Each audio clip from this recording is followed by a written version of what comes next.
करून आणि 500 रुपयाचा ते 10 रुपये घेतले आणि गेलाय बाजार करायला 500 रुपयाचा. 10 रुपये त्याच्या बापाने ठेवला 500 रुपयाचा बाजार. त्यात दुसरं म्हणे हसायला लागले दोघं, म्हणे हे तर काहीच नाही, माझं बघ म्हणे कसं हुशार आहे. बोलल म्हणे इकडे ये रे. म्हणे काय झालं. म्हणे आपल्या ऑफिस मध्ये जाय आणि मी आहे का नाही तिथं बघून ये म्हणे. ये म्हण जशी तुमची आज्ञा. ये गेलं योगा योगा ते दोघं भेटले. मूर्खाला मूर्ख. म्हणे आमचा मालक एवढा मूर्ख आहे म्हणे त्याला अक्कलच नाही.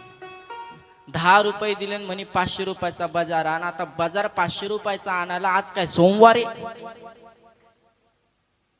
हे म्हणे हे काहीच नाही, माझं तर एवढं मूर्ख आहे म्हणे. मला बोलतंय की ऑफिस मध्ये जाईन मी आहे का नाही पाहुणे, याला एवढी अक्कल नाही काही फोन करायचा आणि तिथल्या लोक